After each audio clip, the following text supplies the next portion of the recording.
Australia has a problem with historical names. The weather map shown on screen is from our second favourite taxpayer broadcaster. SBS World News introduces First Nations place names in nightly national weather forecast.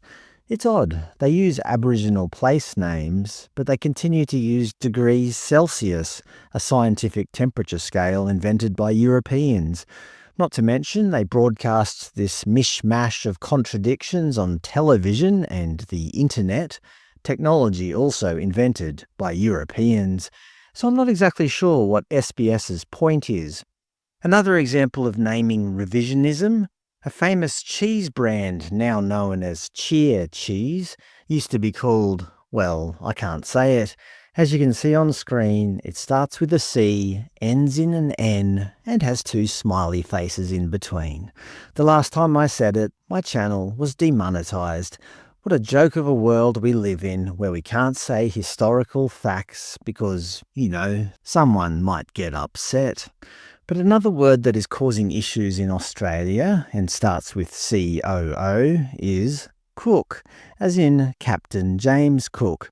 When I was a kid, he was celebrated as a hero. In 2026, though, he seems to have become the villain.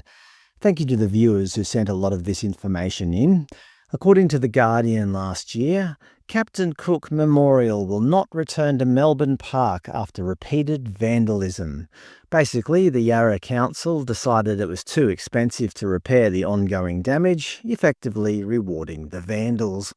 The council report described the memorial as being of little or no significance and said conservation work should be prioritised elsewhere. It noted the memorial was contentious within the community and Cook is a contested figure in relation to First Peoples. Of course, this sort of criminality in the name of activism goes on and on. The Guardian reported, Captain Cook statue outside Melbourne's Cook's Cottage toppled amid spate of attacks. SBS, the colony will fall. Melbourne Captain Cook statue cut down. Poor Captain Cook was just doing his mission. It's worth remembering that his was a dual-purpose scientific and naval expedition. By the standards of his time, he was a man of science and discovery. And yet, more than 246 years after his death, he's under constant attack from people who seem to think that erasing history will somehow make their lives better. It's misguided at best. In 2020, James Cook University named their Townsville campus Bebegu Yamba, which apparently means place of learning in the local Aboriginal language. Why? I don't know. Maybe to atone for the sin of their own colonialist name. The new name was a real hit. In 2022, the ABC reported 130 jobs to go at James Cook University as student numbers plunge. Sorry, ignore that one. In 2023, the ABC, James Cook University staff reveal stress, lack of confidence in management after job cuts. The Guardian, students launch class action against James Cook University. Sorry, just ignore both of those. In 2024, the Australian reported, James Cook University admits to underpaying thousands of staff. The Cairns Post, JCU to axe more jobs in response to major financial challenges. You should probably ignore those too. There must be some cause for all this misfortune. I know, it must be the name.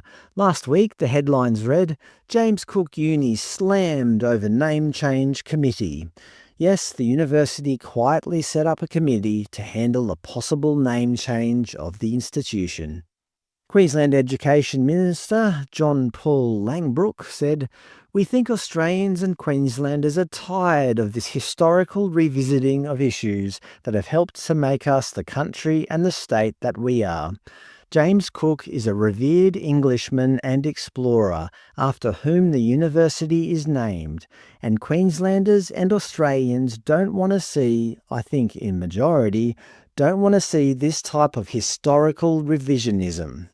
To be fair to the university, they did release a statement.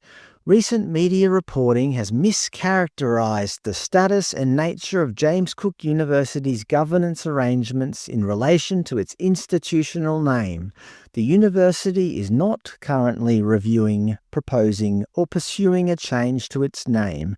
As part of responsible and effective governance, the University Council has established a reference committee to develop high-level principles and process guidance that would apply if, at some future point, Council were ever to consider such a matter. Okay, so they're not planning to change the name now.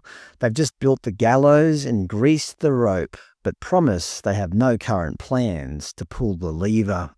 So never fear, James Cook's statues may be under attack, but his name lives on at the university.